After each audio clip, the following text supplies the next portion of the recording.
In this video, we'll go through the process of creating a normal map. So you can see right now that I have my roughness map and my color map on this model right here. We can see that we've got a little microsurface details across the tiles. But at the moment, even though it looks kind of cool, it does kind of seem flat. I mean, it is, to be fair, just an image on a planar. But we need to add a bit more depth to this image.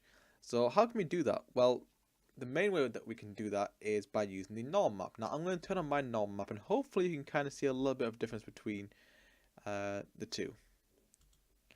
So as you can see straight away, if I just turn it on and off again, that's without a norm map, with a norm map.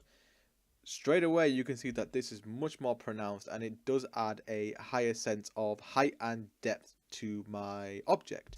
So just by moving it around as well, you know, again, you can still get that sense of height and depth without me having to add in edge loops and extruding it out slightly. This is still the same model. If I just turn this off really quick, it's still just a simple planar with the textures. The normal map creates the illusion of higher details. It creates the illusion of height and depth on an object. So you can see on here as well, this one is only using the normal map right now. It's not even using a color map. Just by using the normal map, I can add in this illusion of depth. So I could add in, say, like embosses or embosses in, say, materials to, again, create the illusion of height and depth and higher detail. So this is a very, very important texture map because, again, it just amplifies your model to the nth degree. There are various different techniques and tools used to create normal maps. One way would be from creating like a really high poly model and then baking all that information onto a lower poly model. That's something we'll be going through hopefully later on the year. But I'm going to show you the process of creating a normal map in Photoshop. So again, really quick, this is the actual normal map itself. You see that it's quite sort of like a purpley color. Normal maps work with the RGB channels to kind of create the sort of height, the sense of height and depth in an image. That's the final product. We're going to start off with the original one. So here's the albedo map. And what we're going to do is we're going to quickly duplicate this. And what I'm going to do is I want to call this normal.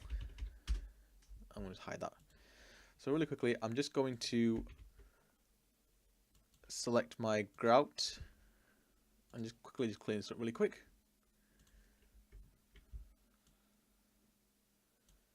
Make sure that's fine. That down there as well.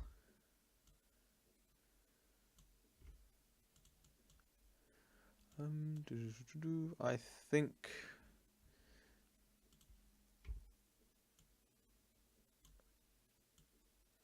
think this should be okay for now. Again, for the purposes of this demonstration, this should be fine.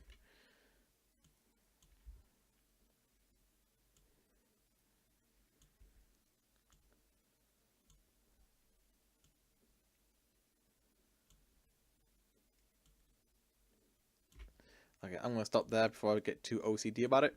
Really quickly, I'm just going to save this selection. Grout, probably spelled it wrong, but I don't care. Select inverse, save it as tiles. So one process to create a normal map is to create something called a bump map. This is an older version. It's kind of like a predecessor to normal maps. Again, it does kind of fake height and depth, but it's not as detailed as a normal map. So with a bump map, it works in grayscales. Black meaning depth, white meaning height.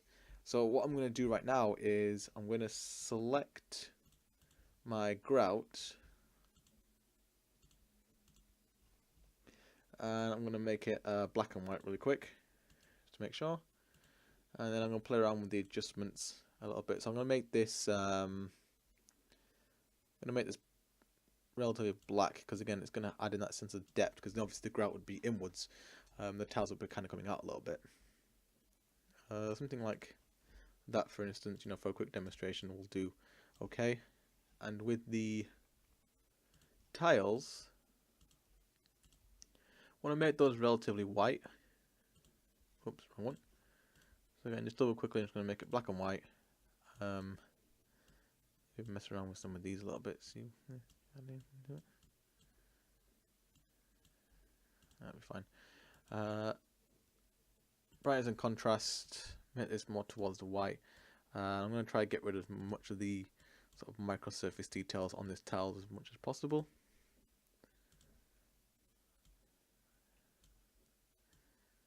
So I think something like that will be okay. So now I have my bump map for now. So what we need to do is we need to convert this bump map into a normal map. Now, there are a variety of different filters out there. There's one called Quixel, for instance, which I do highly recommend.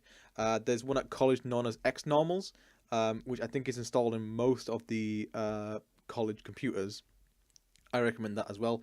But the latest versions of Photoshop, I think 2015 onwards, have their own inbuilt normal map filters.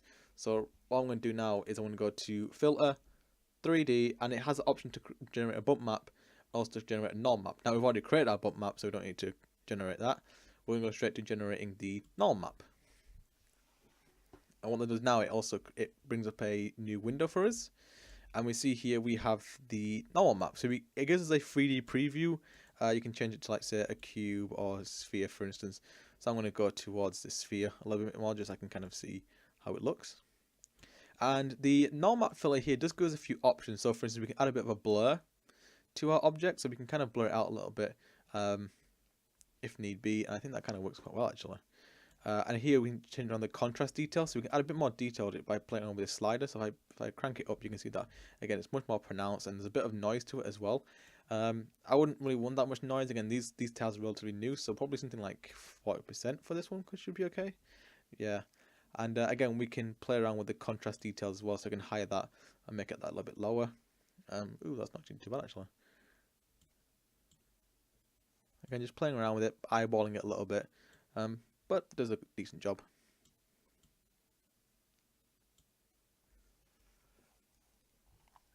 Something like that would be okay. Then I just press OK. And there we go. We've got a simple little normal map. And you know what? Well, let's just save it out and see how it looks. So I'm going to save it out as a tagger. I'm going to call this test normal _3, just to see how it looks in Photoshop. So what I'll do is we'll put it on this one here, just to see if there's any bit of a difference to it.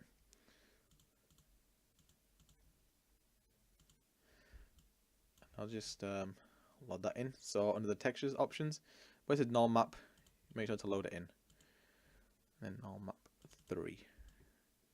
So yeah, you can see now that it has a bit of pronouncement to it. If I go back really quick and turn it off, you can see relatively flat. Turn it on, it has added a little bit of depth to it. Not as loud as this one here, but again, it doesn't really need to be that loud. I mean, realistically, if you've got tiles that are really this noisy, I'd probably take them back to B&Q, wherever you might have bought them from. This looks much more realistic. The thing about normal maps is it's a double-edged sword when it comes to actually converting it from an original image, because again, these tiles are going to be relatively smooth, so you wouldn't have any sort of noise here, so you might want to blur them out, for instance. So my original one here, I don't need this noise, so one thing that you could do is just use the blur tool. If I just make it a bit smaller, put the strength whatever you need to be, probably just blur out some of these details. Why is there these 3 dots here? Why? We don't need that. We really don't need that, so we can just kind of blur those out. And again, this would be something much more appropriate. It's always a good idea to kind of blur things out if they're too strong. You can always look at a normal map and you can pretty much tell sometimes if something is like way too strong or way too intense. So maybe just playing around with the filters a little bit more, or even blurring stuff out. There's a really good article on a website called Cat's Bits, which actually breaks down what not to do when creating a normal map. So one of the things that they talk about is, not just converting it straight from an image. So you can see that if I scroll down really quick, this is kind of a bit more of a detailed normal map, where it's using, like, say, a height template, defining, the different grayscales. And this is the one that he created using a normal map filter, and you can see all this noise area to it, which really isn't appropriate. You don't need all that noise element to it. This is a lot more appropriate for our 3D models. So it might it might require you to do a little bit more care and detail when creating your norm map.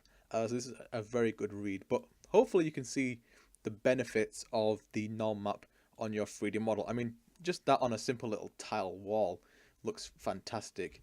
Just imagine what you can do with, say, like a weapon or a sword or a character, for instance. You can add in an incredible amount of detail. Pretty much it's up to you what you want to put on your norm map. So play around, experiment, use the norm map filters in Photoshop, use the XNormals one, or just play around and experiment with different filters. There are some free online ones that you can use as well, but play around, see what works, see what doesn't work, and just experiment and see what you can get away with the norm map.